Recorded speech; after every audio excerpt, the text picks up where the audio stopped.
You're listening to the Run for Your Lives podcast.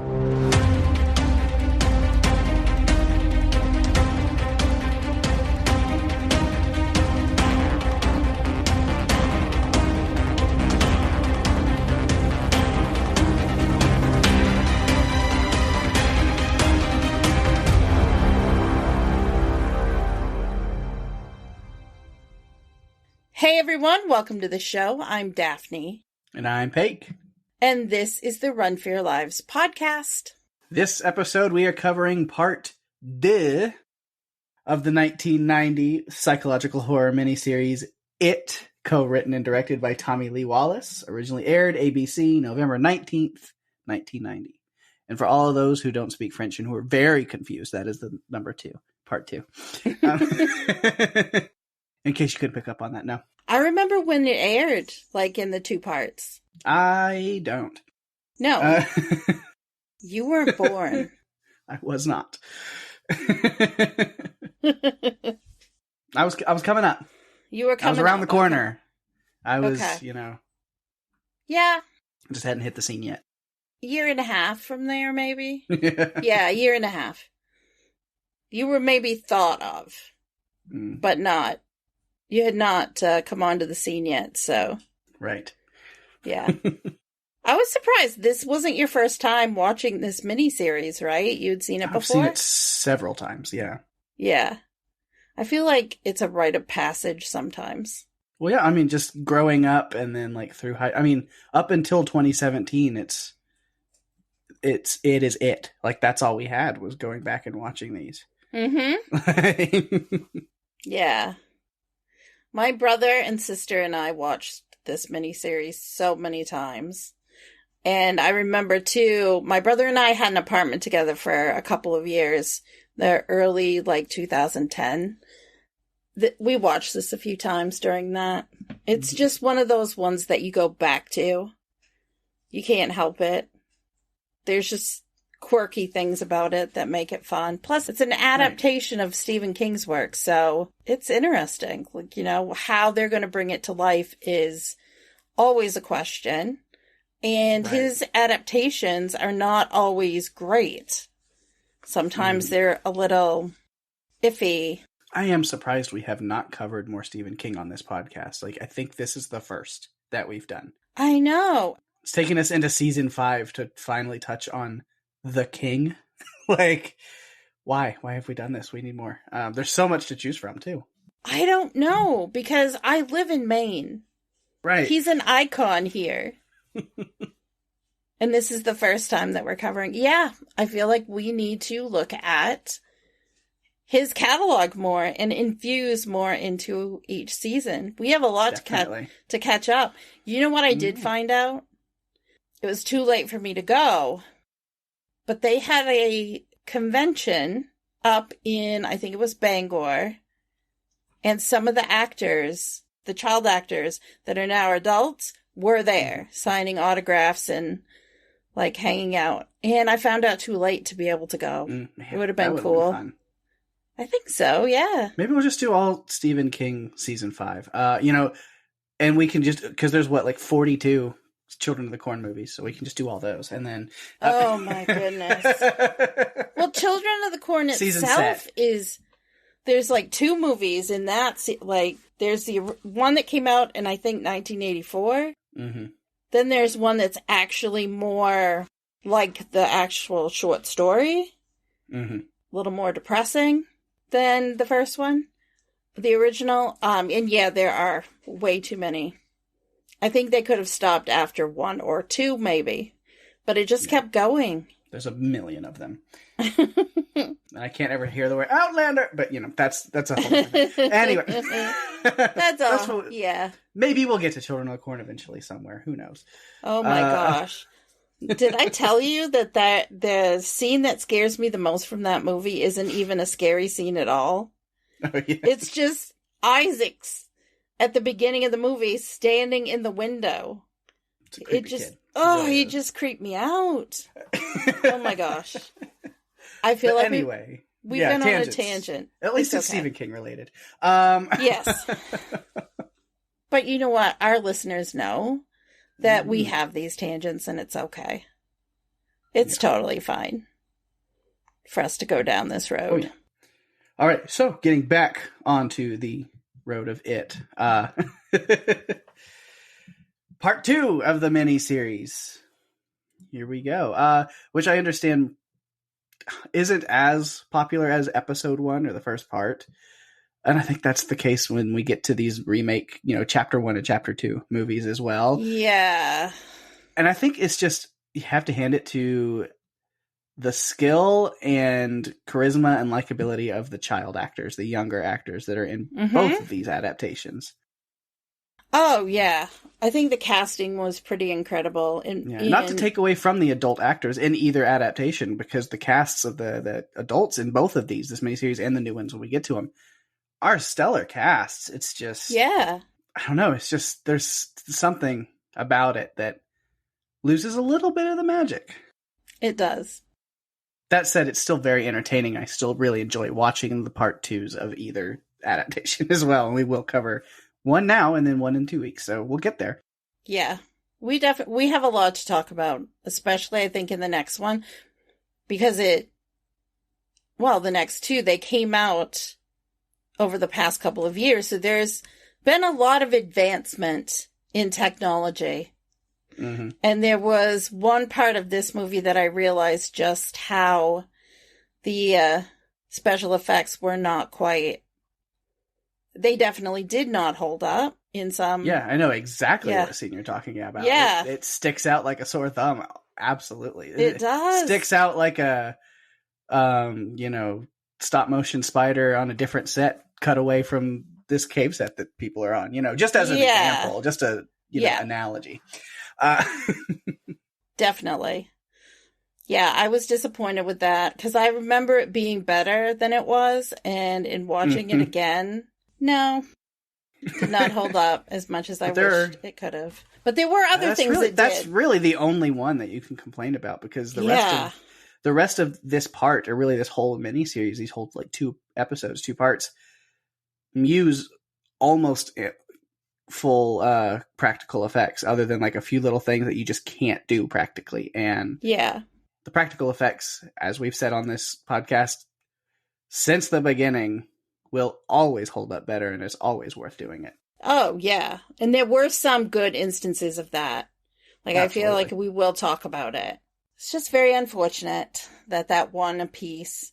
I think also I've been spoiled by that creature in another film, not in the second It movie, but in another movie I've seen that same creature, be much more well done. Of course, it was about 20 years later, so of course it's going to be better. So, like last week, I went through the production notes. They're very similar. In fact, they are exact to last week's, but we're going to go through them again just to set the stage. It was filmed in New Westminster, British Columbia. It was adapted by Lawrence Cohen from Stephen King's 1986 novel of the same name. The budget of $12 million was double the usual TV budget for a film, as they wanted it to feel like a motion picture. The runtime is 3 hours and 7 minutes. Which is an hour and 34 for part 1 and an hour and 33 for part 2. Yes. So, Pake, give us a synopsis of this half. All right. 30 years later, the Losers Club must return to Derry when Pennywise returns, facing It one last time. Oh, It. Mm-hmm. Yes. They reinforced that name. I think at one point one of the characters calls it a he, and it was brought right back to the... It. Yeah. I also have a really fun catch that I'll throw in at some point about the use of it that I thought was really cool. We'll get there. All right. Okay. Go right ahead. So yeah, as we do, let's talk characters. Of course, this is, like we did last week with part 1, a lot of an ensemble. We'll run through the characters in an order that will wing it, figure it out on the fly. Of course, we're going to start with Bill Denbrough, because most of the notes are going to be on him, as we'll focus a lot of the group activity on him as well. So we talked about it a lot. He kind of is the glue of the Losers Club, the Lucky Seven, if you want to call it that, and be, like Daphne. Yeah.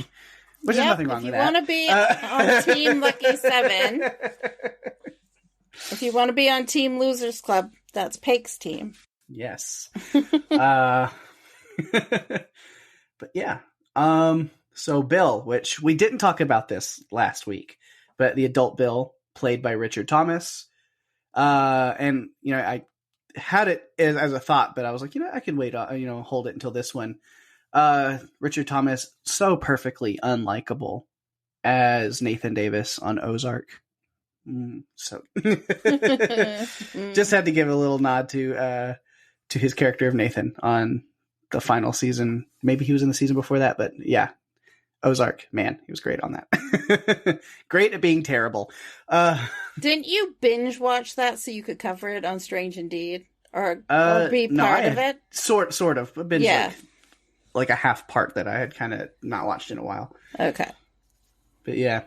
Yeah, that's because I was like, where do I know this guy? He's much younger, obviously. But then I was like, oh, okay. That's who that is. It's Nathan from Ozark. Yeah, I see it. He's John Boy from the Waltons, for those of you that remember. Yeah, he's a grandfather in Ozark, so oh my goodness, time has passed. Yeah, wow. Right? Yeah. Time goes fast sometimes and you don't realize it. Mm-hmm. It's kind of crazy. Yeah. But again, within the confines of the movie, we call it that. Again, we're just going to call it that so we're not tied up in technicalities.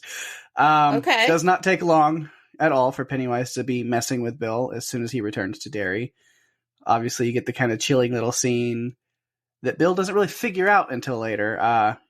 That we have Pennywise, he dug 7 graves, but, take your pick, but one's already taken. Yeah. And it didn't really click with him. I mean, it clicked with the audience because we all knew what had happened, but of course Bill doesn't know. Mm-hmm. But he does figure it out. Yeah, eventually he does. Once everybody finds out what happened to Stan. Yeah. But he goes to the library looking for Mike, which, hometown hero, I guess. I guess Derry is still pretty proud of their Bill Denbrough, who's moved on. He's got his entire own section in the library. He does. That might be Mike's doing, honestly. I think so. I mean, he did have a central location. There's a poster about his movie that's up, and then all of his books are laid out, and it's what any small town would do for someone who went on to do something really big. Yeah. Oh, I know. As being kind of right here in the middle of the hometowns of Patrick Mahomes and Miranda Lambert. I get it. Those towns will never let go of them forever and ever until the end of time. No. Right. Yeah. It's a big deal. It's definitely a big deal. Mm-hmm. But Mike and Bill kind of catching up, talking. I liked Mike's answer to Bill asking him, and he goes, oh, how come you remember all of it? And I like how he says, I never left. All I do is look on the street corner, and there we were, 7 of us. Yep. Lucky 7. Mm-hmm. And it just came back.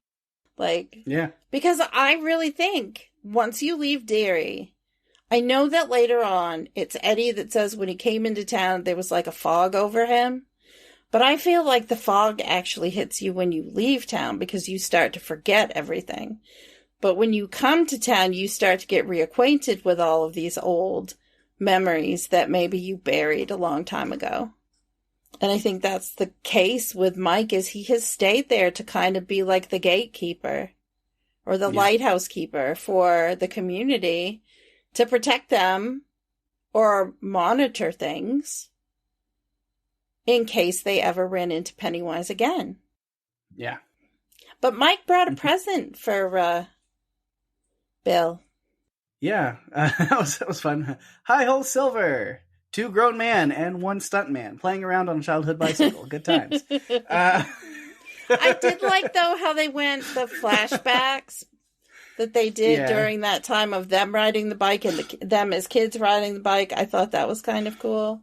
Yeah. But that was also when Bill touched it, it's when he got the memory of him and Stan trying to get away from whatever was chasing them because Bill didn't really know. He was just trying to get away. Which that part was a little confusing between that flashback and then later when they find out about Stan and they're all talking about Stan, and we kind of get some exposition of other Stan moments that we didn't get in part 1. I was trying to figure out the timeline of that because it was like, well, Stan didn't believe or realize until they were looking at Mike's pictures, that photo album in part 1. Yeah. But then, like, how much time passed between that and when they went into the sewer? Because obviously this moment would have had to happen between those two. Yeah, it definitely would.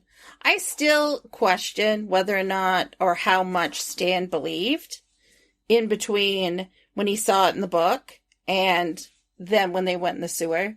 I feel like this might have been like the exclamation point for him because, I mean, it's one thing you see things in a book and whatever, but to see it in physical form right in front of you, I think maybe that was a tipping point. Like that pushed him way on the other side. But he still, Stan was never really in this. I mean, he went along because his friends were there. I never got the idea that he was fully on board like the other 6 were. Yeah. I mean, maybe I'm wrong, but I'm just saying that's what I think. Oh, no, I think for sure. I mean, we talked about that last week where he was always the last to go along with it. And it's, I think, more just out of a fear of being left out. And then so this part does clear up, you know, why does Stan end up doing what he does versus going back to Derry?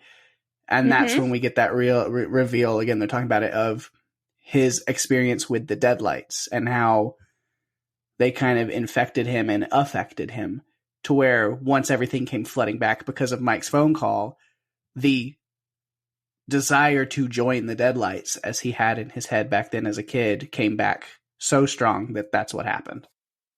Well, I wondered too, because he had been in the Deadlights with Pennywise, if Pennywise had that hold over him anyway.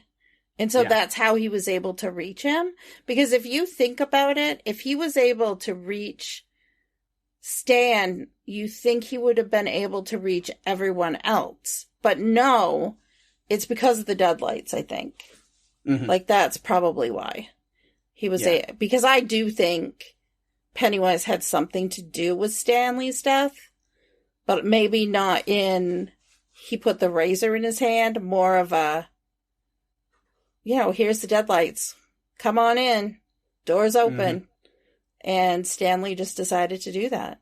It's sad, but to me, it's not that surprising because I feel like Stanley was the weakest of all of them. Yeah. Although Eddie had asthma. But did he? No, I don't think so. I don't think so. But his mother was a hypochondriac, and it's interesting that and this is a little side conversation, but it's interesting too that we learned that that the pharmacist pulled him aside and told him basically that his mother was a hypochondriac. About him. And he still was living with his mother. But back to Bill. Which, you know, him and Mike, again, we were talking about, like, a lot of their catching up was fun, except one moment, which was kind of funny to me, but, you know, he's like, oh yeah, this is Poor Town. And he's like, yep. Anyway, here's my house. Oh no. Still is, yeah. Put my mouth and my foot there. Ooh, yeah. Mouth in my foot? That's not how that works. Definitely put my foot in my mouth. Is the saying. Foot in your mouth. The other way would be hard to do. Yeah. It would be very difficult Definitely to do it the would. other way. Yeah. But here's kind of a correction to something we said last week, but also we were correct under the version of this miniseries. It's weird. Anyway, when we were talking about, you know, what is the time frame that when it returns. And so I was looking more into that with stuff. Because we remember last week we said every 30 years. And I was like, well, technically close, but not exact. It's a 27-year is kind of the average. It's kind of said that, like, sometimes it's a little before, sometimes it's a little later, but usually 27 years is the number they use. However, in this part 2, Mike says 30 years. He does say it that way. But then I think with Stephen King's lore and the book, and especially with the newer movies, when we get to those in the next couple of weeks, it's 27 years is what it's really supposed to be, which is why it was so cool that the year that It Chapter 1 came out was 2017, which is exactly 27 years after this. Yeah. It's time for Pennywise to come back. And you know what? Sometimes maybe he gets hungry a little bit earlier. Right. He feels like he has to come out of hibernation to get what he needs. Yeah. But it tracked, because when Richie comes into Derry and he sees the marquee on the theater showing his like birthday and death day kind of thing. And it shows his birth year is 1950 and that the current time they're in is 90. So they'd be 40. So they're 40 now, but I was like, that means at the time of the first part when they were kids fighting Pennywise the first time, they're all between the ages of 11 and 13. And I was like, yeah, that tracks for 27 years. You know, I was like, yeah, that makes sense. It definitely does. Eddie said he was 11, but almost 12. Yeah. Yeah. That makes sense. And they're all in that same age range because they were all in school together. So just there. Yeah, I had a note about that as I was kind of thinking about that during, with dates and stuff coming up with a lot more in this part. I was like, all right, let's figure that out. Let me break that down real quick. Let's put it out there. Yeah. Also, I see why Bill disliked Greco in part 1 so much, because now we actually see Greco in this one. And man. Yeah, what a tool bag. Audra was smart to get out of there, but maybe not smart to go where she went. Yeah, because there is a reason why Bill did not want her to come. And I feel like people just don't listen when they're told. When they're told, no, stay where you are, do not come here. Why do people just do it anyway? They don't believe the danger is there. All right, but you got to give her some credit. It's hard to he doesn't really tell her anything. No. And then even if he did, it'd be hard to believe, like, oh, I can't go with you to your childhood home because of an evil child-murdering clown. She would definitely be calling a psychiatric consult for that, I think. Mm-hmm. Yeah, he's hitting on her and threatening her not to leave. Yeah, because it starts off of like, it seems like your relationship with Bill is pretty strained, so... Maybe, which you don't say that to a married woman who is like, you and your husband are fighting, so, I'm here if you ever want to just, hop on over. Yeah. First of all, don't go there. But then even if that could be seen as somehow, romantic or nice, then to follow it up with like, because, you'd hate to make an enemy out of a friend, and then I would crucify you at any possible chance. I know. Like, I mean, hang on there, dude. You went real far, real quick. That's pretty extreme. Right. Like, crucify you at any cost? What? I'd be like, I'm out of here now. It's not the best hookup, like, not the best line at all. Not a good pickup line. Try another one, Greco. I think I just would have said, you know what? I'm out of here now. And if you think you're going to crucify me, you better be worried about what I'm going to do to you. Toodles, that would be it. Goodbye. Yep. Man. By the time you by the time you gather the wood, you're not going to see me again. Nope. Bye.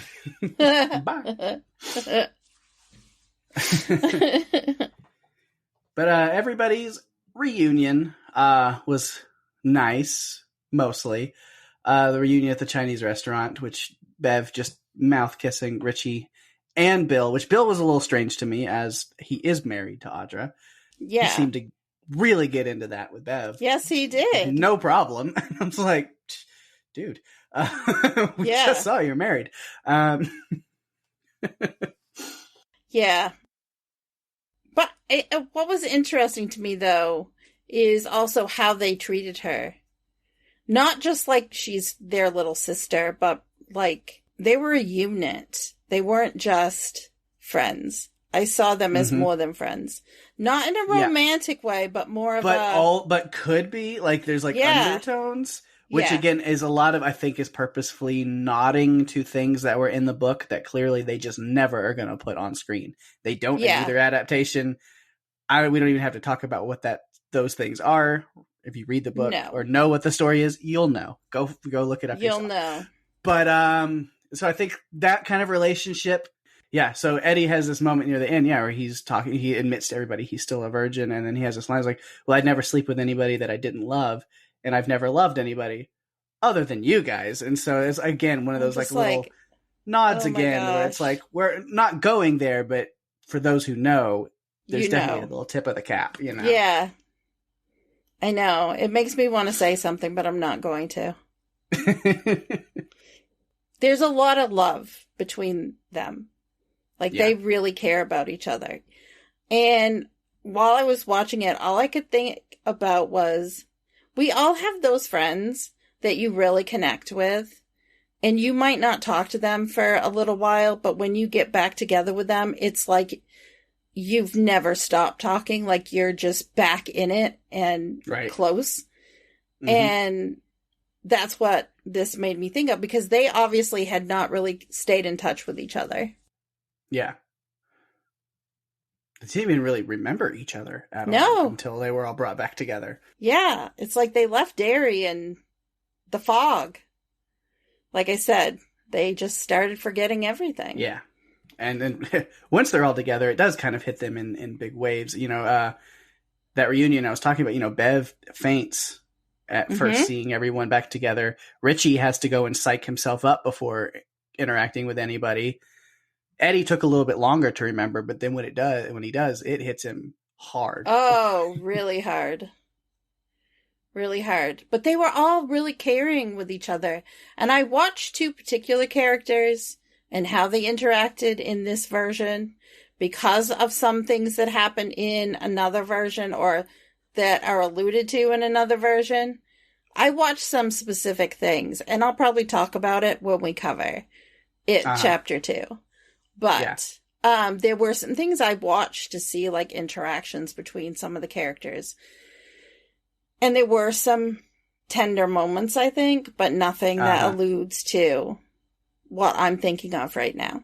Right. And I think I know where you're going with that, because I think we talked about it a little bit in part 1 as well, as kind of little pieces that they left that 1990, they're not going to go there. Yeah, I got you. They're not going to go there. They're definitely not. This group coming together, you could tell that even though they hadn't been together in such a long time, that there was just still that mutual admiration and love for each other. Mm-hmm. He thrusts his fist against the post and still insists he sees the ghosts.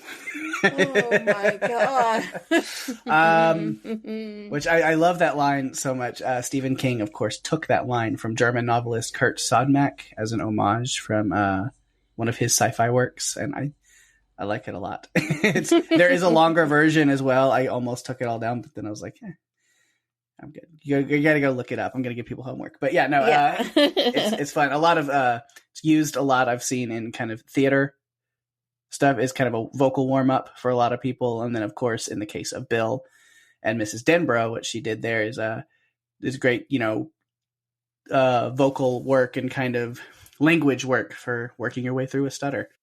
Mm-hmm. And it worked for him for so long, although I'm wondering if he wasn't just cured of it all when he left Derry.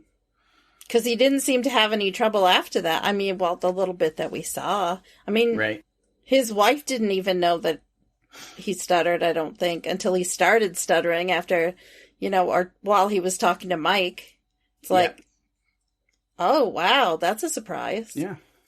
Yeah, there's a lot of things that happen that I kind of have more with different characters. So as far as Bill, like really it kind of comes to the end. Well, you know, towards the end where they're heading off to face off with Pennywise. You know, with the gang pretty much ready to like leave. Everybody's kind of given up on this lost cause as they feel. But then once again, like we talked about in part 1, Bill is the heart that binds them together. Once again, I like how they flash back to the younger version of him pleading with them. You killed my brother George, you bastard. Mm-hmm. And then...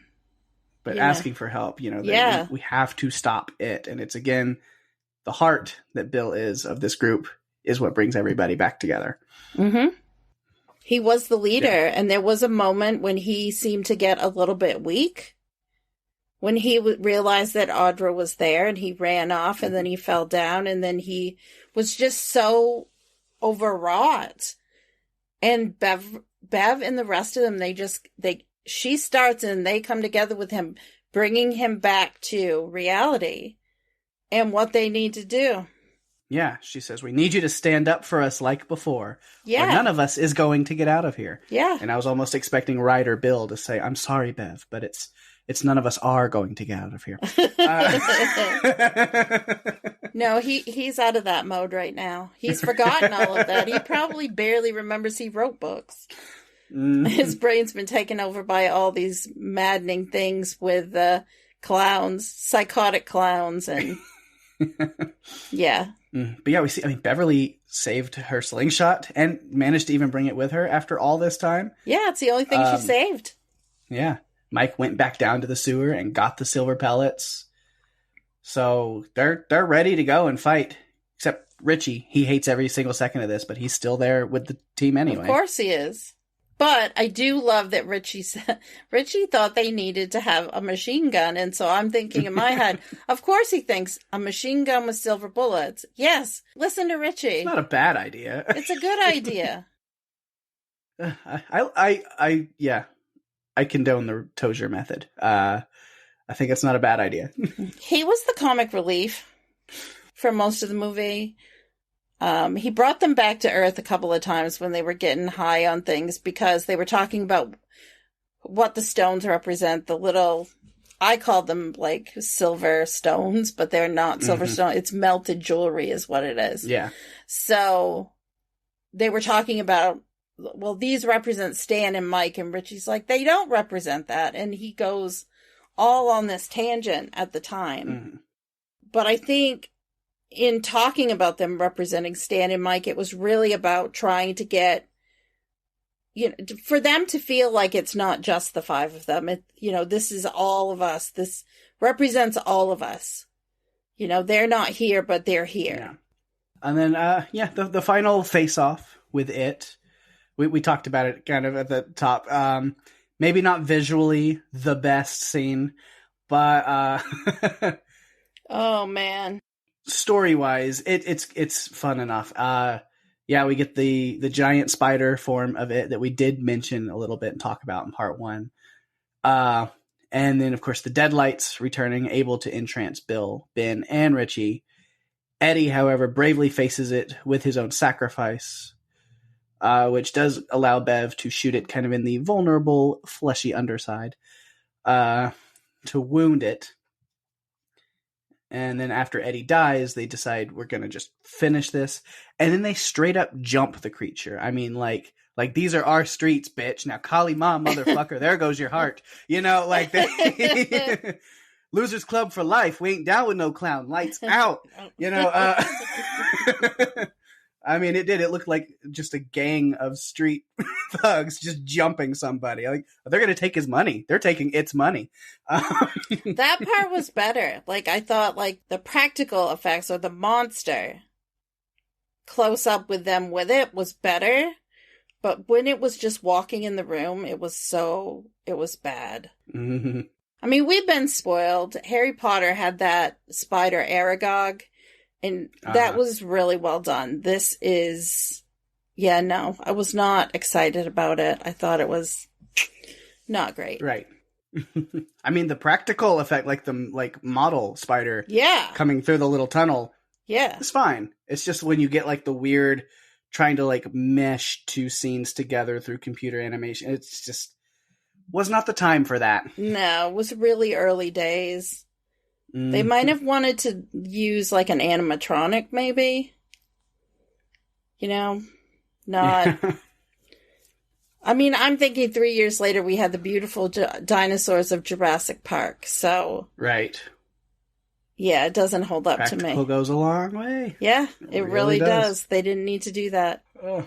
Yeah, it was rough. Yeah. And then, of course, kind of our little epilogue I do have included here, because the biggest part of it is Bill. But, to touch on the others, we see that Mike is feeling like he can finally move on. Richie's back to comedy and acting. Ben and Bev are married, have a kid on the way, another curse broken. But really the main thing, of course, Bill and Audra stayed in Derry a bit, because Audra is still completely, brain wiped by She's the Deadlights. catatonic, yeah. Which is sad. But he does come up with a plan, and he does manage to bring her back by setting her side saddle on Silver and riding through the town reciting his favorite, Michael Jackson lyrics at her. Beat it! Beat it! I did have to wonder how many times they fell over trying to get that shot of like starting to ride away with her. It's like, yeah, I don't know. It's a little shaky for a second, but they got there. And it ends the whole series, movie, part, whatever, with them just romantically pissing off all of Derry's traffic, romantically stopping traffic. I wondered when I was watching that scene, people were honking and then they started getting out of their cars. Did they realize that it was Bill, the famous writer from their hometown? Did they realize it was him? Probably not. I don't know. Probably not. No, I don't think so. Notice how much Stephen King loves to write about famous authors from small towns. I love that so much. I mean, so again, he's a treasure. He's a main treasure. Mm-hmm. He is an icon here. He's done so many philanthropic projects to help the state that he's an icon. He's incredible. Yeah.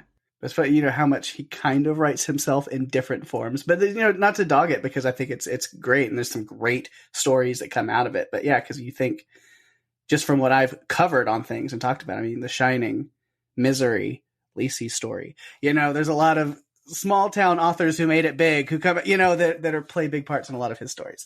Yeah, I love that. I love too that he makes cameos, although he didn't do a cameo in this one. But in a lot of the bigger films and things, he has had cameos. He also, I believe it was the next miniseries that came out on TV after this, I think was The Stand. And he did have a cameo in that one. So it's very cool. Yeah, that's really all I have on Mr. Bill Denbrough. Unless you have some more. I don't. I feel like we've covered everything. I loved Mike and Bill's reunion. That was something that I thought was neat. I liked when he realized just what Pennywise in those graves meant, and what it meant by one of them was already taken, and that it was Stanley that was in there. Yeah. But I think that's all that I have. I do have other notes on other things. Oh, yeah. So. Lots of...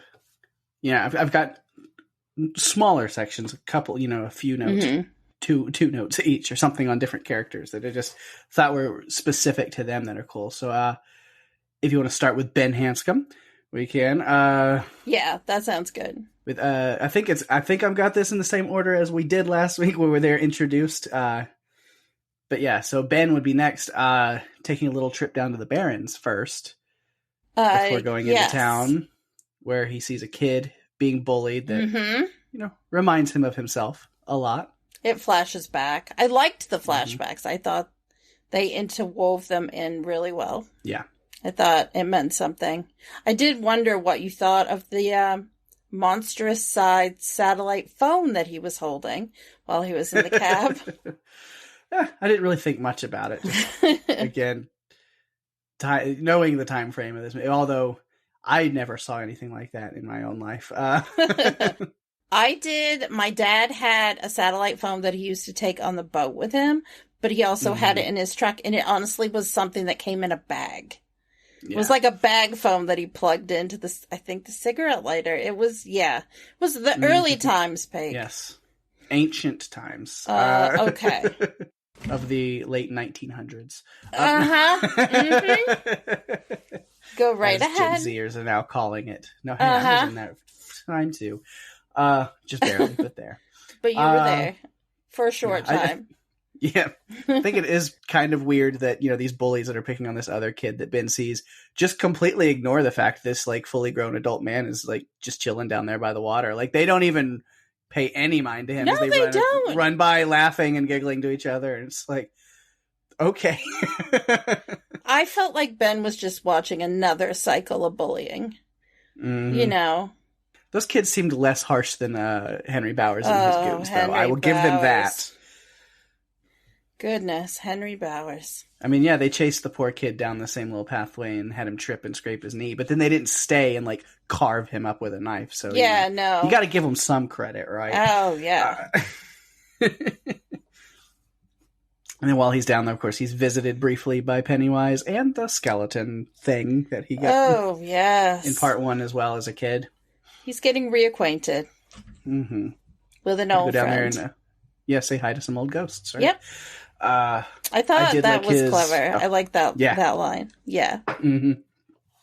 I did like his running story he was telling everybody as kind of how he, as Ben, kind of overcame a lot of what he was bullied for as a kid, as being the overweight kid and all this, and to where even after he moved after the events of the first part, his new school, he went back to Texas, it seems. And bullying wasn't any better. Things were still the same. So he said, even the coach, he's like, I'm just going to step up and prove them all wrong. And I did like that story. Yeah.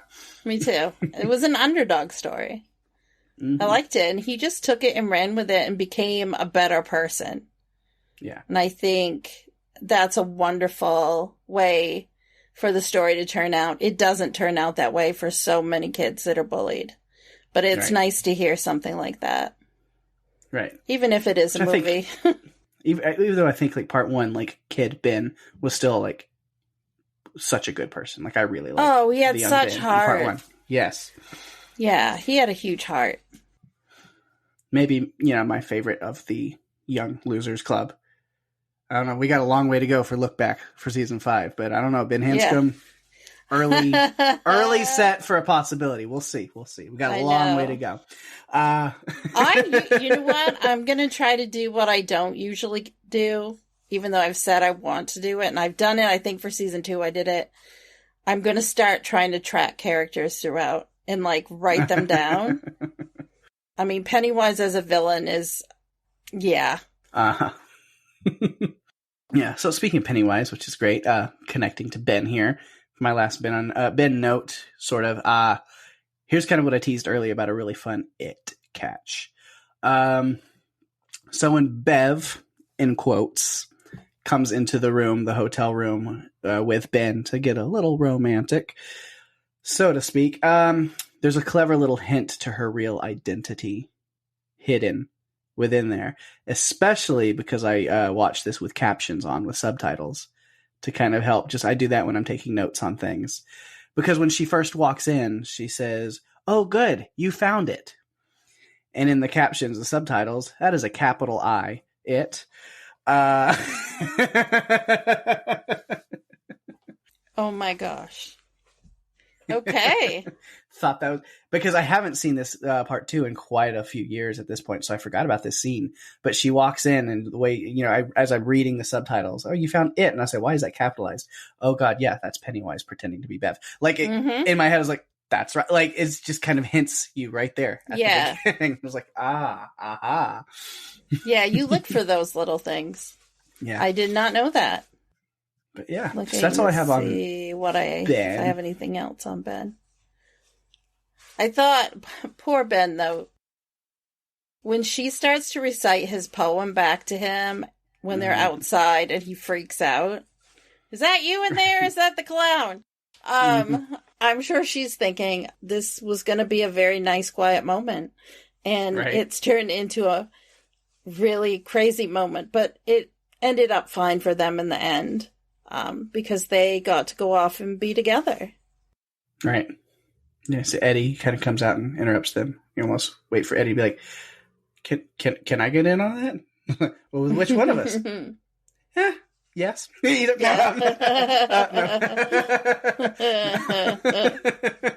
I don't think that's quite who he was. Not really, no. Yeah, I don't think that's who he's had his eye on. No. But yeah, so Beverly would kind of be my next. Of course, all of them, upon returning to Derry, start their journey back in some pretty rough ways. Hers, of course, is, man, really rough. No Marsh, just Miss Kirsch. Goes into this lovely old lady, Miss Kirsch. She's just wonderful, right? And the house. Like, how could you possibly have made it look this nice? Mm-hmm. It looks bigger than it should, but... Right. Yeah, like she goes into the bathroom and immediately plugs the sink. Like, right on. I'm like, yeah, not that. Things are coming back. That's some trauma.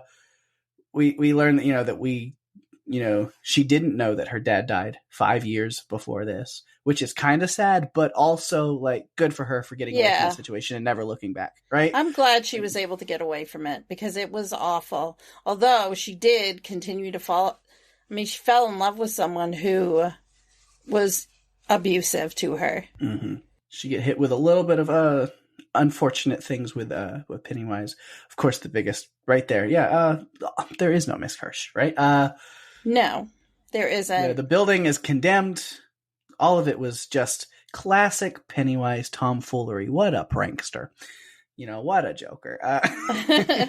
Well, it just reminds you, too, being in Derry messes with their heads. It shows them things that aren't really there. It's Pennywise. He can just easily affect them in Derry for some reason. Like, it's just being there triggers a lot for each of them. Yeah. And then here's your bathroom scenes, Daphne, that you were waiting on with Beverly. While the Losers Club there is kind of cleaning up the library, and Bev is thinking back to cleaning her own bathroom after what we saw in part 1, all by herself.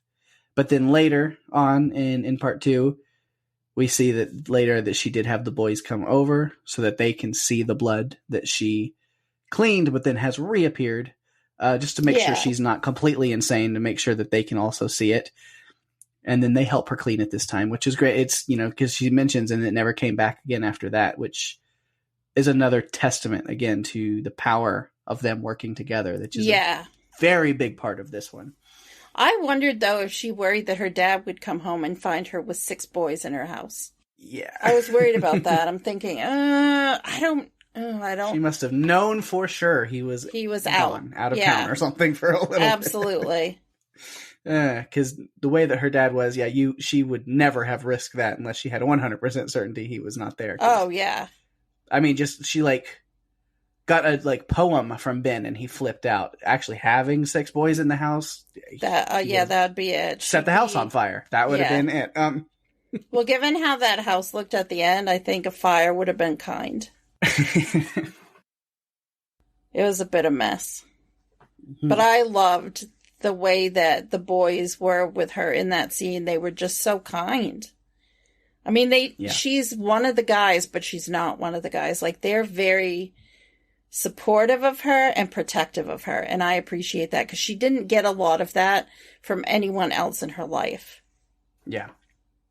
And they talked about it later, how it has a hold on the town. Yeah, which is an interesting concept that they don't go too deep in, which I kind of wanted it. One of the many, many reasons that I really do want to dive in and read the book, even if it takes me 70 years to do. Yeah.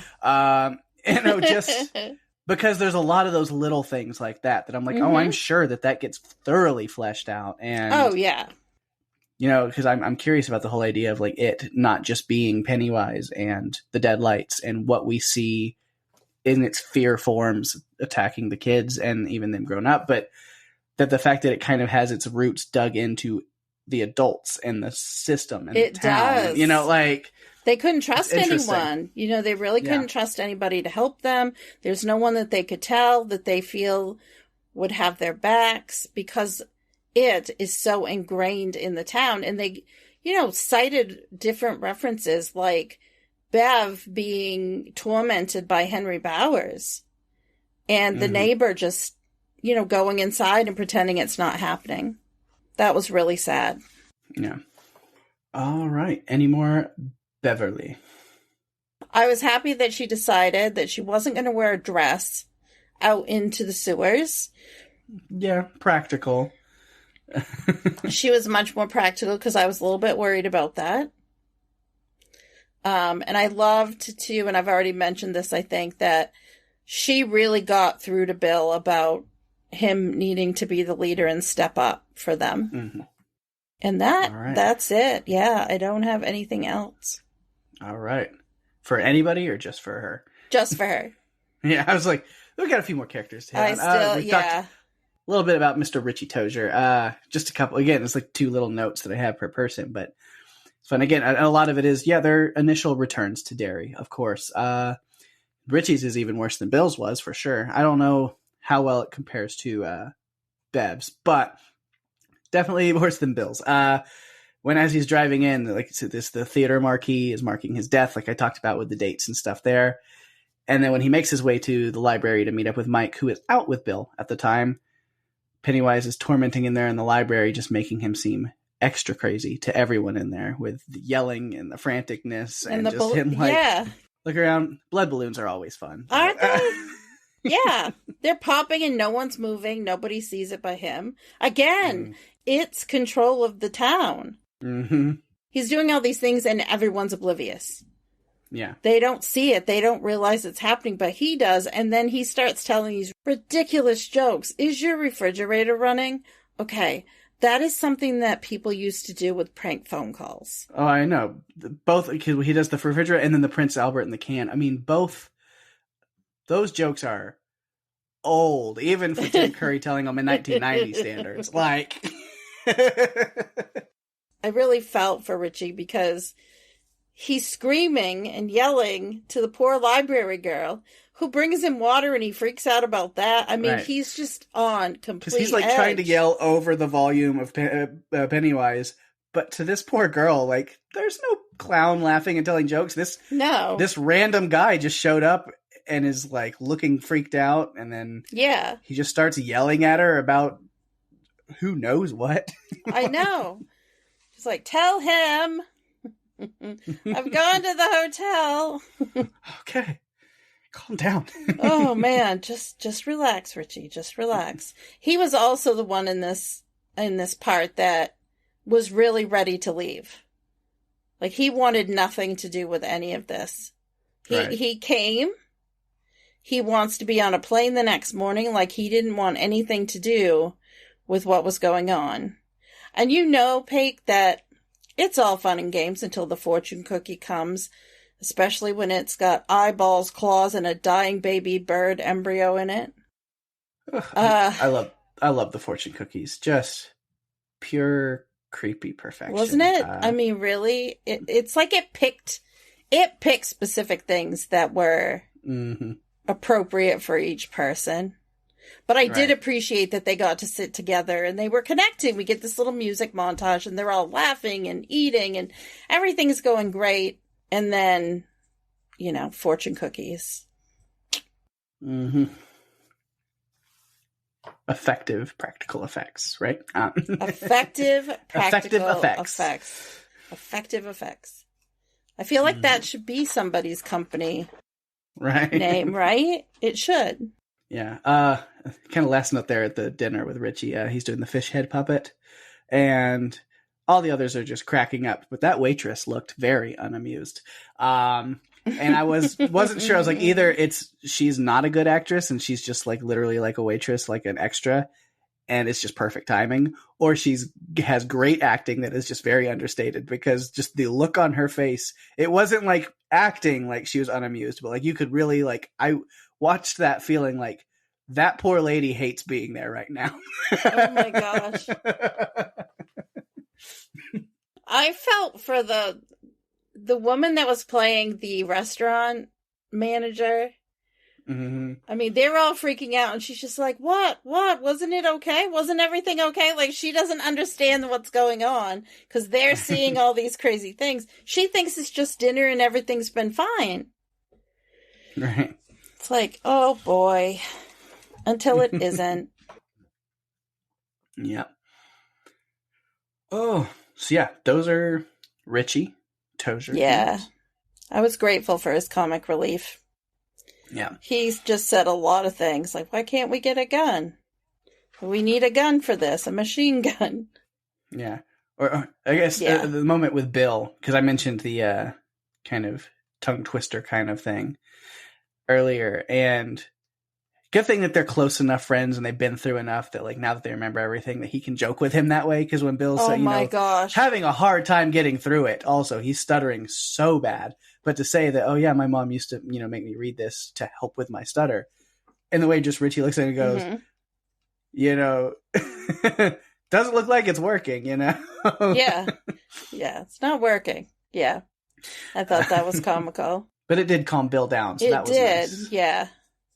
He really struggled at times, and you could tell he hasn't really been dealing with this before. It's been a long time since he's had these symptoms again. Mm-hmm. Everything's been fine in his life. His mom helped him get over it, and he's, things are going in the right direction. Mm-hmm. So next, Eddie Kasprak. We talked about Eddie some, of course, with kind of that final face-off and all of that. But then just other notes again, the introductions to this part. The placebo, which, oh God, I'm so ready for that joke next week. I'm not going to say any more about it. I hinted at it last week, but I'm so ready. I already have notes and thoughts about it. I can't wait. Anyway. If you want, we can watch the movie after we record, and then we'll just record the podcast right after so that you can get onto that quicker. Just kidding. It's going to be fun. I'm not going to say anything more because you're going to have to wait till next week. But if you know, you know. I can't wait. I know. But we see here, Mr. Keene tried to tell young Eddie that he didn't need his meds. And it's kind of weird because he knows that now. And he clearly knows that they're a placebo. He knows it's this, what is it, camphor water? Something. Camphor. Yeah, that... He knows what it is, but he still keeps a prescription that he keeps filling. Like, he just uses it as a comfort. He's like, I know it's just water. I know I don't need it, but I also definitely still need it. Yeah. He's like, I've accepted that it's a placebo, but it's a placebo that I'm going to keep doing. Yes. I wonder how much he's had to use it in his life beyond being in Derry. Because he had it when it was available to him as quickly as he got ready to go. Mm-hmm. So he threw it in his bag, so he must have had it on hand. But here's where Eddie's my boy, for sure.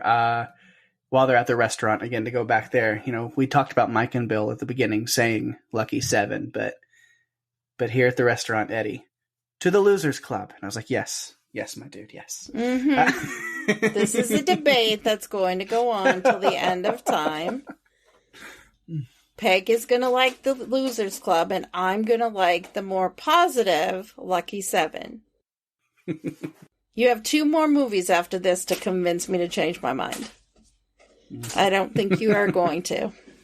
Yeah, if I couldn't with what I said last week, then that's all I got. But so there's Eddie, unless you got more. I was sad that he passed away. But I also feel like the group really rallied around him in this episode. Every time he was having an attack or just like he was going to pass out a couple of times, it felt like they really got behind him and supported him. And I found Richie and the Eddie Spaghetti line, Spaghetti Man, kind of endearing, even though it must be annoying to be called that. I really think it didn't come from a place of malice. It definitely came from a place of love. It was almost kind of like a bit between them. Yeah. Like, I'm going to keep telling you that you can't call me that, and then you're going to keep doing it anyway. Yes. And we're just going to go round and round and round. Yes. Yeah. Exactly. So they work together great as a comedy duo. I love when Richie's doing his bits on the phone while they're trying to call Stan. And he's just like doing, and then, Eddie immediately just like slides in and holds the silent sign up. Like he is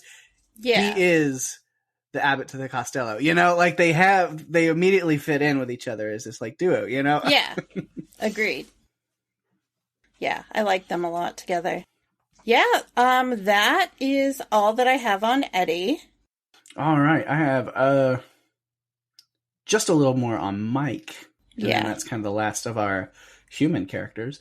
Well, no, we have one more that we haven't talked about at all. Right, but I think I have that as part of it. Yeah, but so Mike, there's a point where he refers to some outside force helping them. This is again kind of early on when him and Bill are catching up and talking about a lot of things, and he mentions this outside force of helping them. That they can feel each other showing up, and like there's some kind of bigger force at work than just the Losers Club. And again, it's this adaptation And it's the same with the new ones, with the 2017 and 2019. I think when we get to those, it's just too much. It's too complex that you can never put into an on-screen adaptation. We've talked about that last week too a little bit. But at least to give those little nods with this outside force, I mean, there's a whole turtle thing that is way too much to get into. They could never make it work on screen, but they're going to put their nods to it, you know? Yeah. Adapting a book that big, it was never going to be something they could do. Like, it just wouldn't be. Like, the only way I could see them trying to adapt the whole story with all the pieces is you've got to do a series that runs a few seasons. Yep. Agreed. And even then, some of the stuff is like, can you put that on screen and it makes sense? I don't know that you can. I think you have to go through the book, maybe like they did, and pick through the pieces that you want to tell in the story, and other stuff that doesn't really connect enough to it, you have to leave it out. Yeah. I think that's all you can do. Because it would just, if they had all of that in there, it would just get weird. Yeah. Yeah, there's some stuff in the book, Pake. I don't know.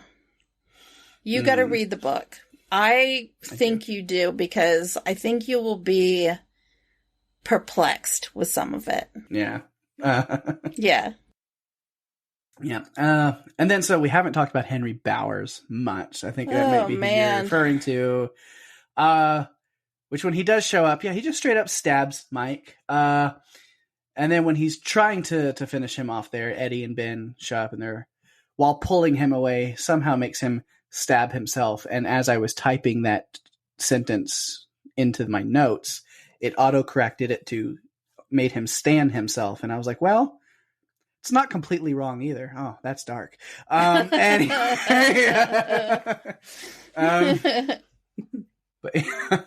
yeah. I just thought Pennywise brought new meaning to the words man in the moon. His face is on there. And also, Pig, I mean, how can we really... When the moon hits your eye with a clown in the sky. That's Amore? That's a horror. But, Pig, you didn't really talk about the return of one of your favorite characters in this movie. Oh, God, yeah. I mean, he crawled out from under a bed. Just for you. You love Belch. He could have stayed. He could have stayed there. He could have just... Yeah, it is appearing to Henry as Belch. Yep. Helps him break out of the institution. He gave him a knife that he didn't need at that time. Yeah. Because... Surprise dog clown, I guess. I don't... What was that? Like, I don't know. Because, like, they set this whole thing of, like, unless you're a kid or an adult who was affected by it as a kid, you can't see what it is doing. Can't. So then why all of a sudden is Koontz, the guard, who has definitely had to be named after Dean Koontz, by the way. Yeah. Why is he now all of a sudden being terrified and attacked by a clown dog? Like, not sure about that one. He was about the same age, I think, as the Lucky Seven. You almost said it. I did. Oh, gosh. You did. I'm taking this out. No, never. I wondered if maybe Koontz had interactions with Pennywise as a kid. And that's why he could see the dog. I mean, I thought it was clever. I mean... But then he never saw Belch, so it's... That's true. Yeah. I don't know. What I did think was weird, it looked like they must have had a lot of patience, because I felt like they had those beds, like, in a hallway. Right. What was up with that? That's not a good idea. Doesn't even have a room, doesn't have anything, like, just scatter patients all around the place. How do you know one's not going to kill the other? I mean, really, are you that full? I don't think so. Juniper Hills is very underfunded. It's very, yeah. Yeah, that's for sure. I feel like we've talked a lot about Pennywise, mostly because of the way that he interacted with the characters, like especially when they were coming into town. The things he yelled at people were things that he knew were derogatory for them. Like, he yelled at Richie and told him he was too old. Mm-hmm. And I think that would bother him. Like, that would probably is something that would bother him. Yeah, as a celebrity, he wants to be forever young. Yeah. I mean, we all do, but that's not how life works. Right. So, yeah. Yeah, I do have some other Pennywise notes. I think the main thing I want to talk about, I think is really interesting, that they show a lot through this. Bill is definitely onto something pretty early on when he says that it must be scared of them. And there's a lot of that we see through here. Of course, it's immediately trying to scare them away the second they get to Derry and telling them to go away. It goes to Henry Bowers to kill them because if they believe against him, he can't do anything about it. So he needs an actual human being that can't be stopped by the power of friendship and togetherness and non-belief in his power. Like he's afraid. Yeah. Like he knows if anybody's going to take him down, it's them. You just said that, and all I could think of was by the power of Grayskull. Is it Grayskull? Yeah. Is that He-Man? It's He-Man. Okay. Universe. Yes. That's what I thought the minute you said that. I'm like, I don't think that He-Man's in this movie, but okay. He's in the next ones. No. Okay. It's a weird tie-in thing. Okay. All right. Yeah, but no. So the thing is, between like Henry Bowers and him trying to scare them away, he's scared, or it is scared to face them again. Or even something that, when Mike mentions, because he stayed put, but the rest of them moved away. And you say that, even if Pennywise did have a hand in what happened to them, the fact that all of them are celebrities and extremely wealthy and extremely successful, anything that can go into their lives to keep them away from returning to Derry because Pennywise is terrified. He's like, sure, they can all be hotshot celebrities and millionaires because then they'll stay away from me because they're the only ones who can kill me. That is really interesting that you say that. I did not consider that he could be behind their celebrity status, like just to keep them out. Yeah. Because Mike was really the lighthouse keeper, and what's one of them? Because it's when they're all together that they're unstoppable. So there's my little theory there. Mike mentions it. He says, it really does come from Mike saying, he stayed, and then, because I think Mike says something like, why do you think all of you went on to live these crazy successful lives? So I think it ties into the whole, well, it is terrified of us. So whatever can happen to keep us away from him. Yep. It did. And it did, because none of them have gone back. Because I think when they left Derry was the last time Mike saw them. I don't think they've been back to visit Derry. Yeah. And none of them ever would have gone back if it wasn't for Mike calling them. They wouldn't have. Yeah. Again, Bowers, he was institutionalized after the happenings of part 1. And then he was blamed for all the murders, and the 7 just let it happen. He confessed to them. I mean, really? Yeah. So what are you going to do? Mm-hmm. He confessed and said that he did it, so. Yeah. Manipulated under it. Yep. We talked about the fortune cookies. Oh my gosh. That scene. So creepy. Stan talked a little bit. I was getting a little bit more on the background of what happened to Stan as a kid that really leads to why he did what he did here. But then it's a very messed up thing to do for Pennywise then to become Stan's head to just start roasting him. Oh my goodness. Just digging at them, and then the room, like, it starts raining and storming and wind blowing, all this stuff in the room. I love a good books flying off of a shelf one after the other gag. It's so much fun. I felt like it was, I'm trying to think like what movie that has happened in, but I feel like it's some demonic possession movie. I mean, so many. I mean, you think of like Ghostbusters is always a good one. That's what I was thinking too. Yeah. It's like those are the movies that it's like someone is making the books. That's more like files out of a cabinet versus like books on the shelf. Yeah. But but with that happening, that's another big moment where we see, the group comes together in like a circle and holds hands, and they stop this like torment for the time being. That they're making sure to show us that this group, this Lucky 7, this Losers Club, has a lot of power and strength together. Yeah. It's when they're together. That's when they're the strongest. Yeah, like I said, I think Mike being there was not a threat to him because he's just one of them. Yeah. But he also recognizes the signs when Pennywise came back to town. He was the one who went to the murder scene and found the pic of Georgie. So he knew, for sure. Yeah. We didn't talk about Audra much. We got a little bit. Of course, you know, she gets to town and runs into gas station Pennywise and his deadlights. And then we don't really see her again until the sewers there at the end. And then after they kill it, then her and the others who were floating, wrapped up in spider webs, came on down. Which, again, I don't know how the book does it. I feel like the newer adaptations, which we'll talk about that when we get to those in the next 2 weeks, probably did that better as far as the floating. I think that probably... They had better capabilities at that time. Yeah. Right. But again, not knowing how it goes in the book, I feel like the 2017, or really the 2019 part 2, chapter 2, is probably closer to how it was in the book because it makes more sense versus the spider webs. Yeah. But at least you got to give them the creativity of tying in the spider and the, you know. Yeah. Oh, the itsy bitsy spider. Mm-hmm. I mean, the thing that was popping out of Bill's fortune cookie looked like a spider leg. Like it looked like it was a spider. Yeah, spiders.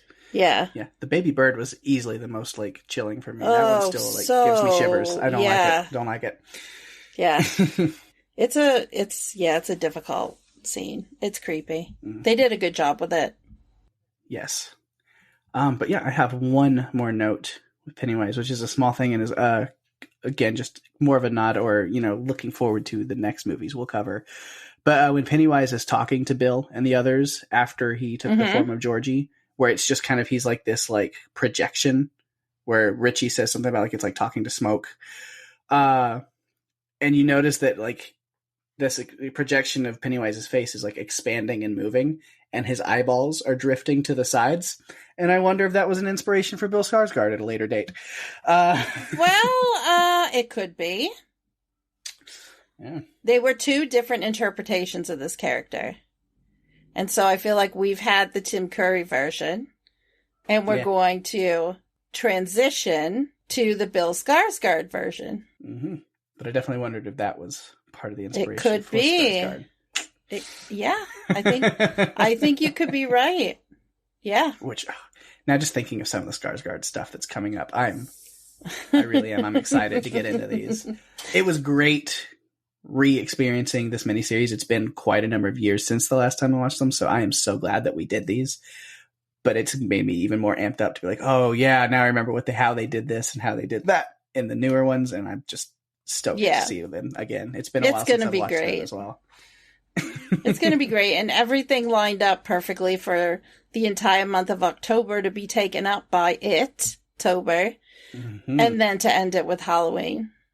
Halloween ends, so it's going to be great.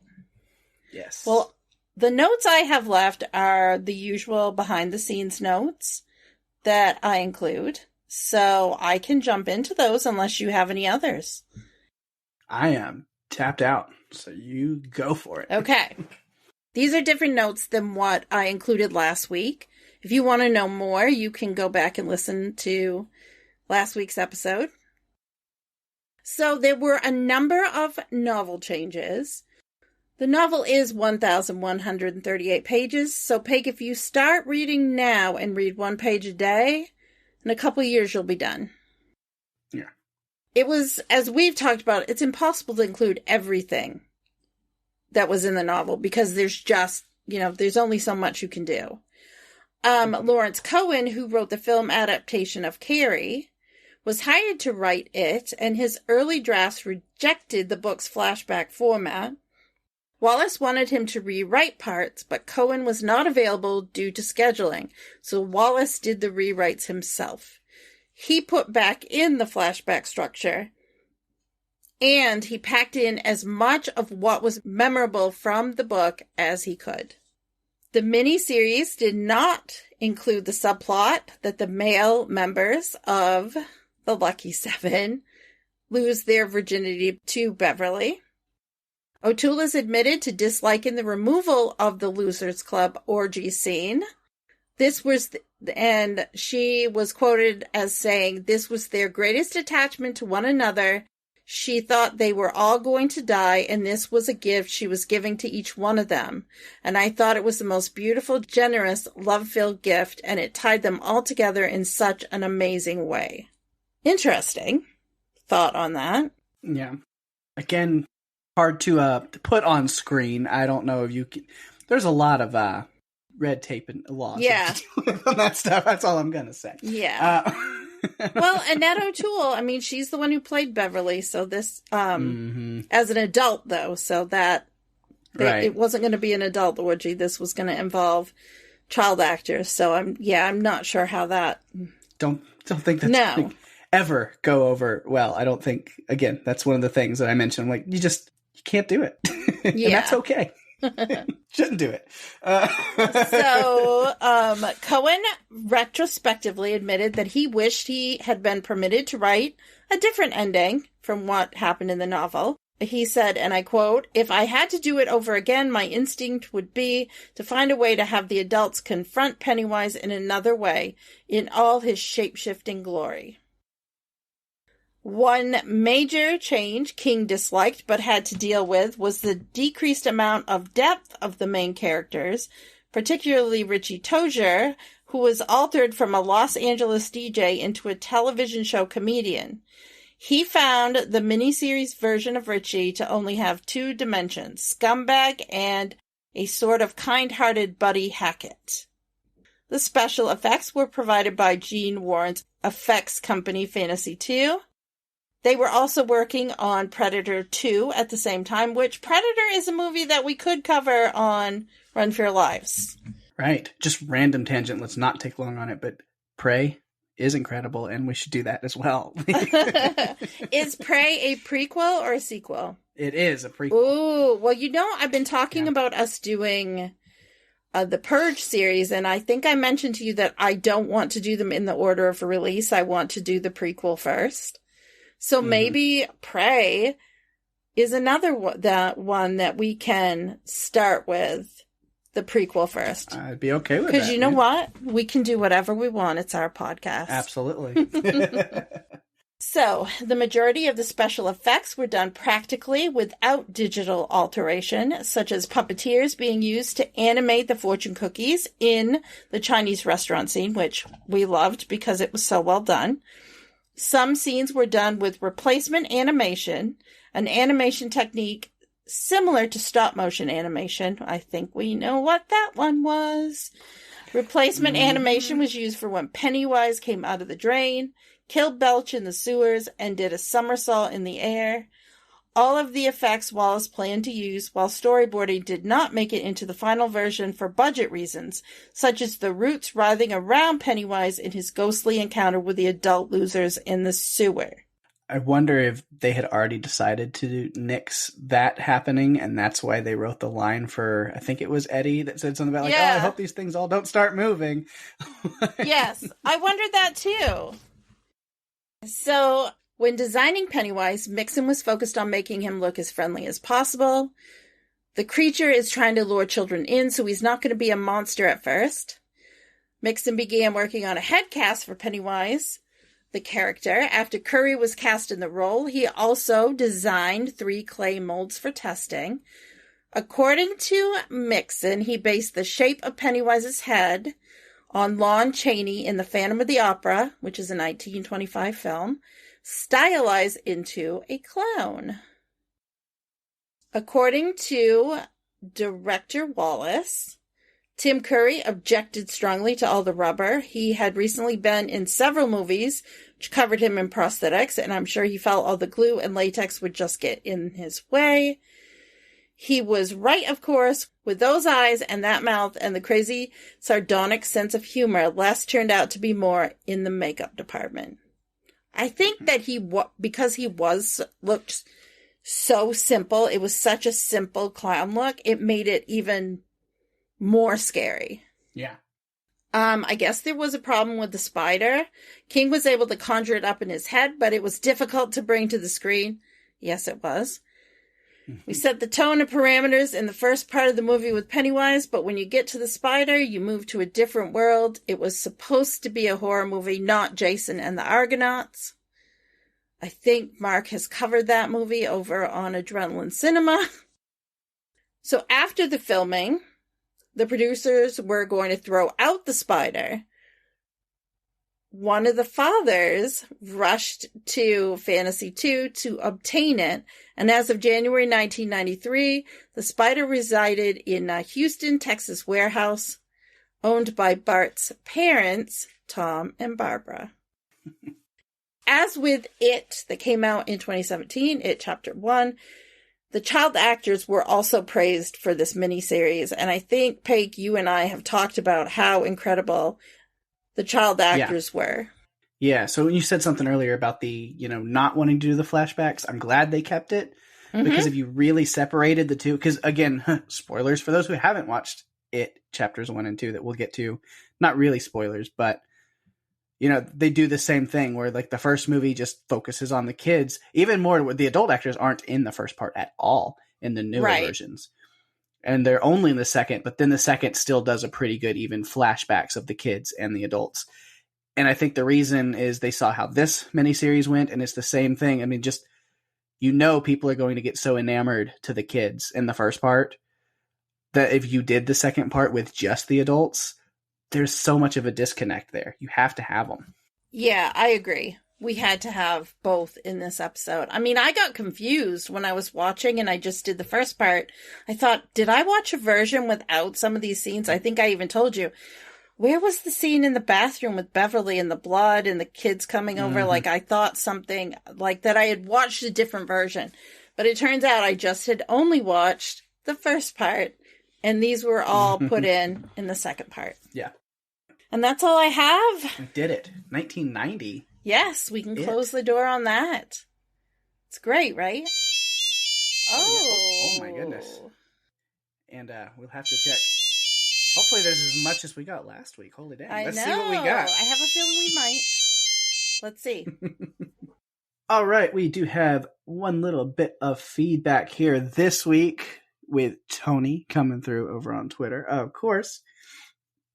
She says, I love John Ritter, who played my favorite character, Ben Hanscom. Hey, Tony, we're like here. I think I've established, I didn't even know that going in, but I think just talking about both of these parts, I think I've decided Ben is my favorite too. So, and then I came up with I'm interjecting in the middle of her feedback, but yeah, I came up with a little idea of John Ritter's version of the character I call Ben Handsome.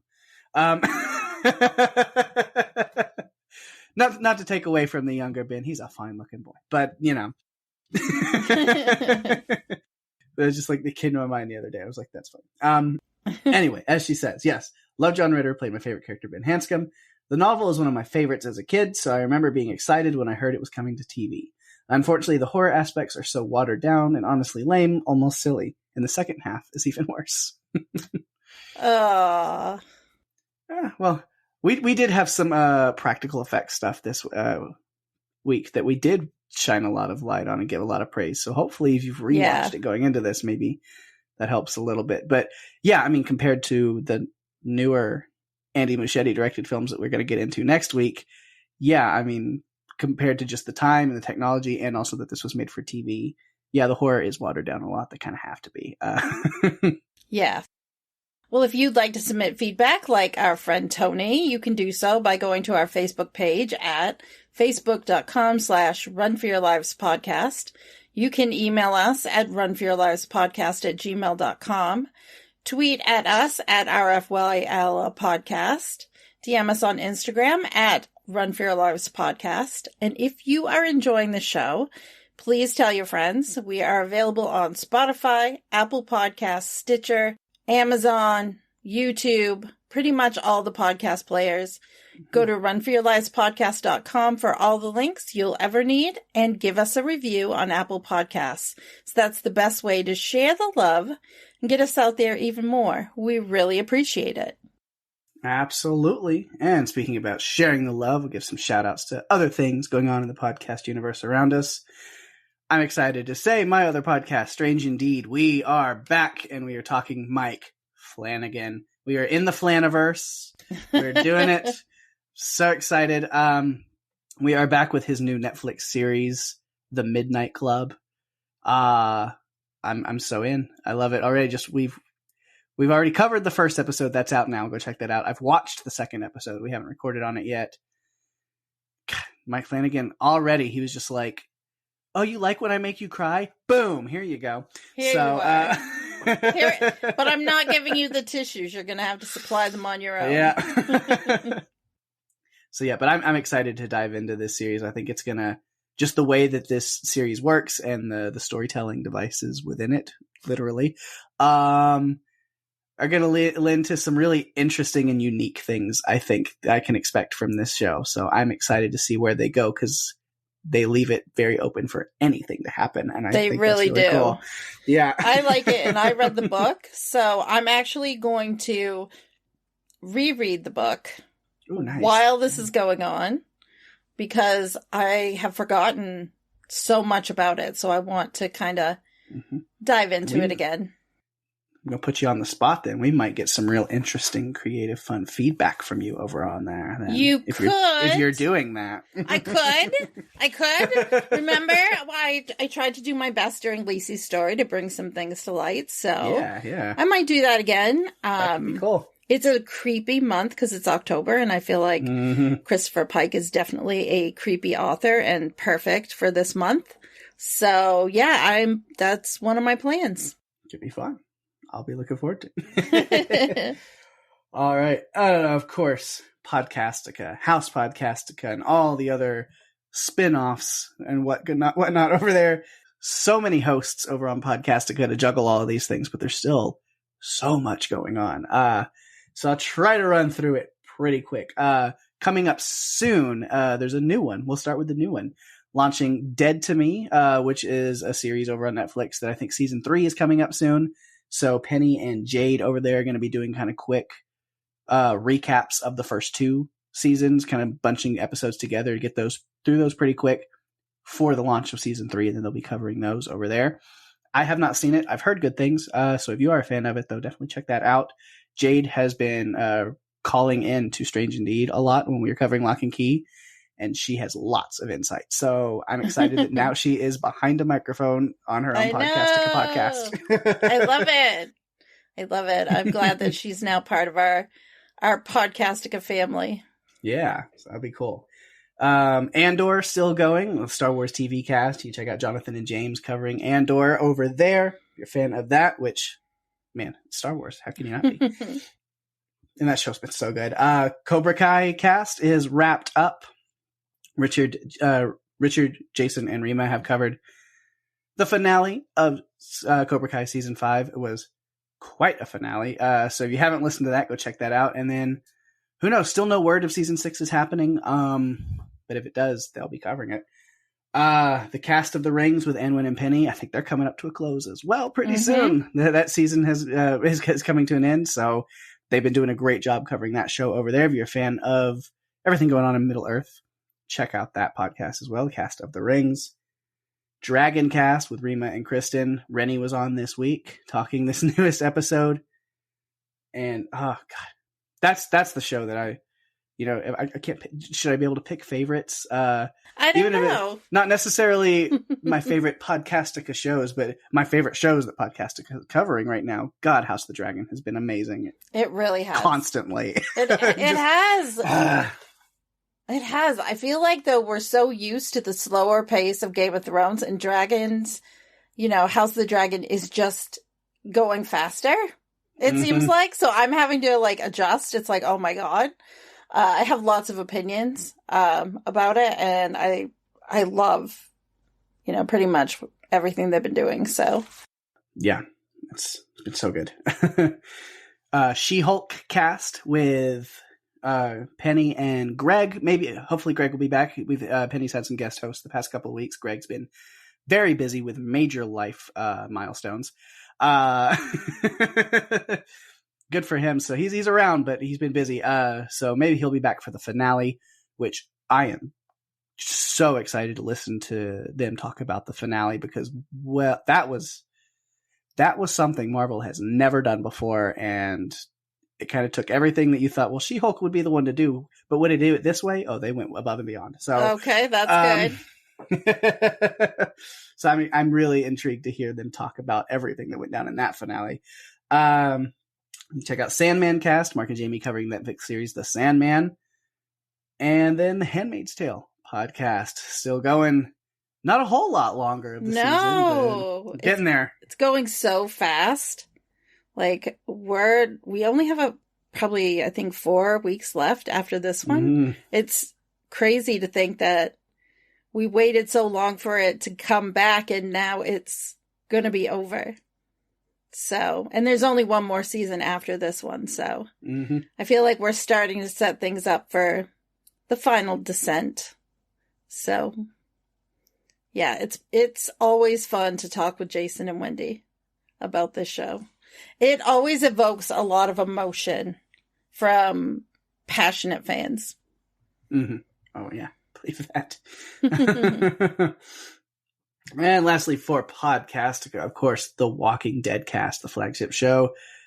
Walking Dead's back. 11C, we're in the final 8. And it's been kind of mixed with some people, but I'm going to say, in my opinion, it's been great. I'm loving this back. Like, Me the too. Last part of it. I love what they're doing. I'm excited to see how this ends, how it wraps up. I'm kind of sad it's wrapping up. But then it also kind of doesn't feel like a wrap up because they got all these spinoffs and all this stuff going on. I know. So. I don't feel like as bad as I did because I know that we're going to get to see some of these characters in different ways. And so I'm kind of interested to see where it goes. Yeah. And we do have confirmation as of this week that they will not be showing the finale episode in advance on AMC Plus. So everyone will be seeing the finale at the same time. There's no advance of it.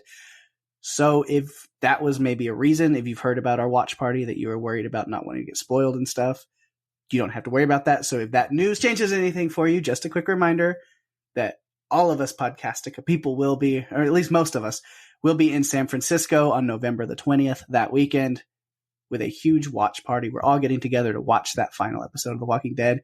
And if you want to come out and hang out with us and join us and hang out and meet us and watch the show with us, please do. Go to podcastica.com/TWD finale party and you get your tickets, get your info. Yes. And Jason let us know today that they are, due to when the finale will actually air, we're going to move it up. So the party's going to move to be a little bit earlier than when it was originally planned, which I think is good. Yeah. I think it's good. I mean, same day, just earlier Same in the evening. day, just earlier in the evening. It's going to be fun. I'm looking forward to it. Whenever this group gets together, it's always fun. So I'm looking forward to making more memories in, just 5 weeks. Yeah. And then lastly, I'm going to give a shout out to TV Podcast Industries. I just kind of always tell you what they're going on over there because they're always working on several shows and just crushing it. So they've got great coverage right now of She-Hulk, The Sandman, Rings of Power, and Pennyworth. So if you're watching any of those shows, definitely go check out what they're doing over on TV Podcast Industries. They've got some great banter and stuff going on over there. Yes, Derek and his friends, they definitely knock it out of the park. Now, this is usually where I ask you what's coming up next, but we're going to hold off on that a little bit. This was unexpected for even us, but then we're just on a whim. We're like, we do what we want with our podcast. Yes, we do. If you remember last season, our double dip there, we did this little let the right one in / let me in double dip coverage. And during those episodes, if you listen to those, we talked about an upcoming TV series, Showtime series adaptation of that story. It's out. It's happening. It's here. And we talked about, we threw around some ideas about, I don't know if it was during those episodes or not, maybe. We've recorded so many things, I don't remember what's been said on air, what's not. But we threw around the idea of like, oh man, we don't really cover shows, but like, I'm really interested in that. Should we talk about it? And now that it's out, obviously Daphne's on like 3 podcasts a week right now. I've got Strange D coming back. We're back right now. So we don't have the bandwidth or the time to record weekly episodes covering a TV show. Absolutely not. But I wish that we did. And if it gets a season 2 and it comes out at a time where we could make it work, maybe. But we really felt like after covering those movies, we needed to talk about this a little bit. Yeah, because we both watched the pilot episode and both really enjoyed it. And so we want to take just like a little segment. I have no notes. This is off the top of my head. Just give 5 to 10 minutes. I'm going to try to see if we can hold to that. But just give some basic thoughts about the episode. So if you're interested in that, I mean, we're going to be spoiling some things in the episode. So if you're watching the show and watching along, you can listen into this. So you can skip over this till the end of the podcast. If you're just not interested, or if you don't want to be spoiled, if you have not watched it yet or wanting to watch it. But we're just going to give a little talk. We're going to talk about kind of what we liked and what we thought briefly about this week's episode. And then we'll do that. And then I know we're taking a break through November. So maybe when we come back, we can kind of just recap a little bit and talk about what we thought about the show so far to that point. Or I don't know how many episodes it is. Maybe it'll be over at that point. I'm not sure. We're going to do this for now. We won't leave you hanging. Whatever is going on when we get back, we'll talk about. Yeah. And there'll probably be 1 or 2 episodes left by the time we come back. So we will talk about it. And let us know if you like it. We really like the show, so we wanted to give it a little love. Yeah. So with that, so try to keep it pretty brief, but what did you think of episode 1, Anything for Blood? One of the things I noticed right away is that this story is so much bigger than what we got in the movies. Mm-hmm. There are more characters and more side plots than what we got, because the movie was pretty straightforward, and this show is definitely not. There are little nuances that make it different. In this instance, we have Mark Cain, who is the father of Ellie or Eleanor, and he moves into this building, which is very similar to the movies. Like, we have the older gentleman with the child who moves into the buildings, but this is the parent that's moving in.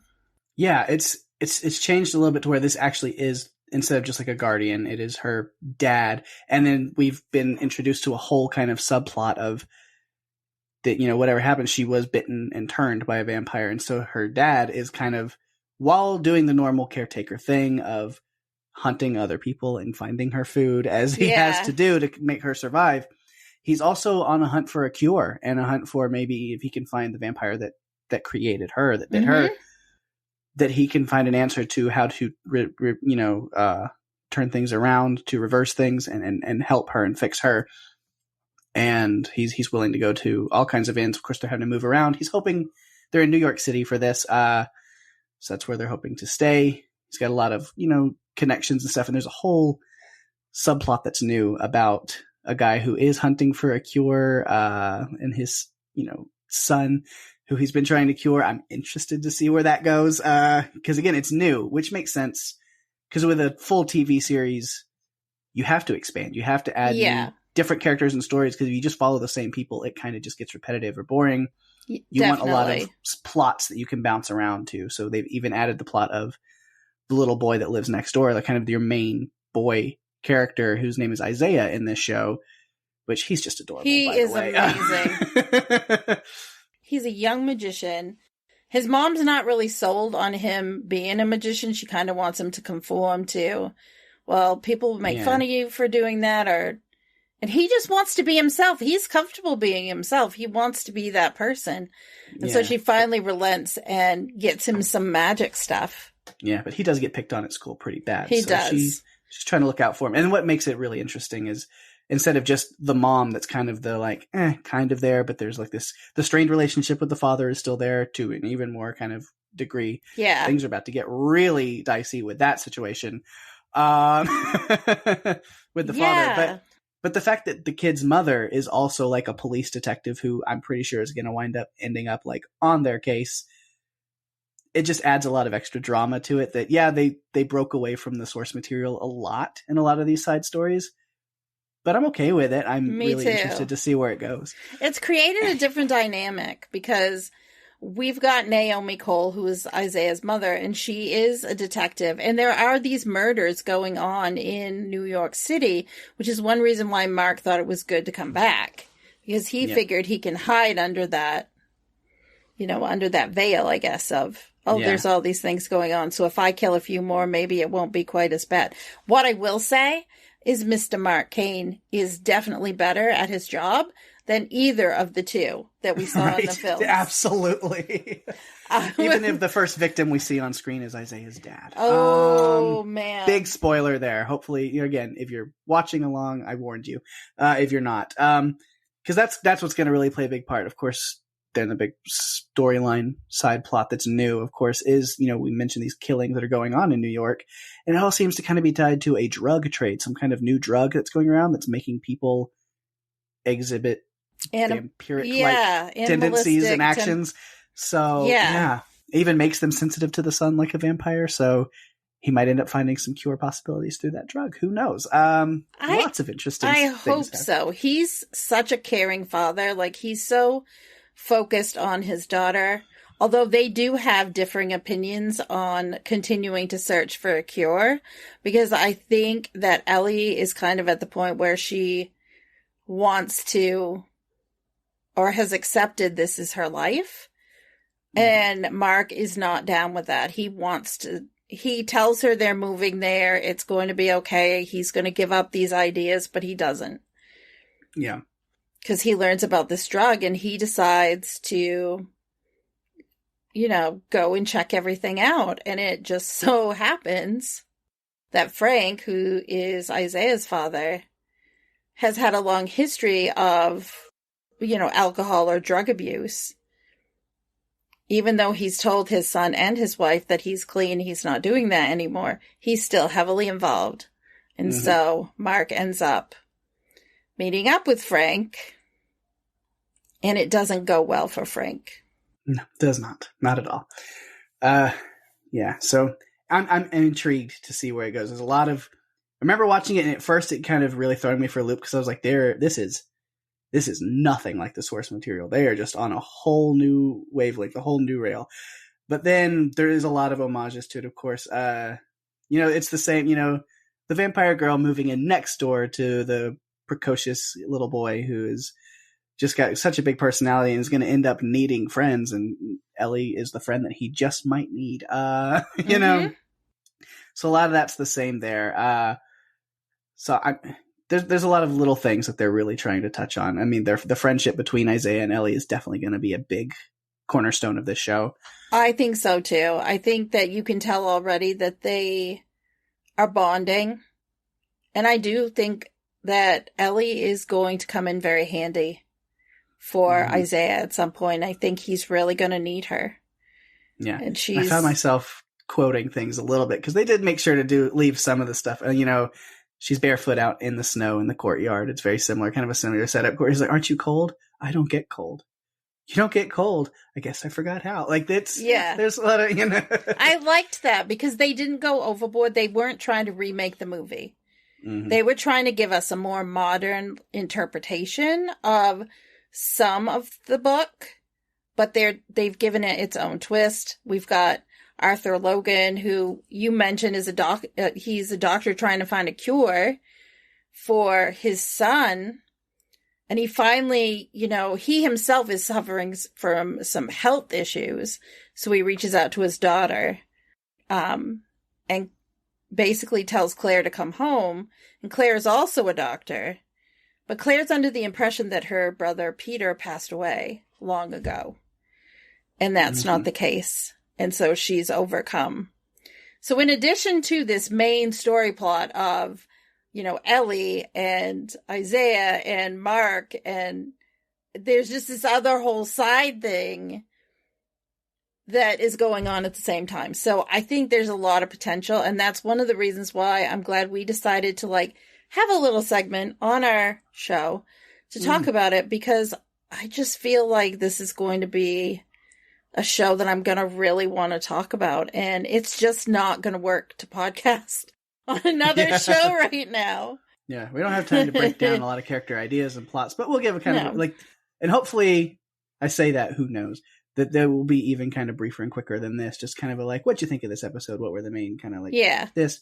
But, it's fun, as a pilot, catch you up on what's going on. Yep. So maybe if we didn't spoil too many major things for you, we talked about the pilot episode a lot, but if you did listen to this and you're not sure about it and it does intrigue you, cool. Maybe go check it out. Yeah. It's on Showtime. It's fun. Yeah. I feel like we've set the table. We've given you the major players. Mm-hmm. And going forward, the segment will probably be shorter, but, we'll talk a little bit about what we think. Yeah. Just kind of update on like, hey, this week you watched Let the Right One In. What do you think? But until then, what else are we doing next week right here on Run for Your Lives? So we've already talked about it like several times in several places. I know. I feel like everyone knows. It's like the worst kept secret in Run for Your Lives history. But next week, we are going to continue It-tober with the 2017 Andy Muschietti directed film It, which is It Chapter 1, It 1, I don't know. The first one. We're going to be talking about it next week. Yes. I'm excited to break this one down. I have a feeling, and I will warn you, it's a long one. Yeah, we got a lot to talk about on the 2017 It. Yes. With that, we have reached the end of our episode. Thanks, everyone, for listening. I'm Daphne. And I'm Pake. And if you have to run, you better run for your lives. Bye-bye.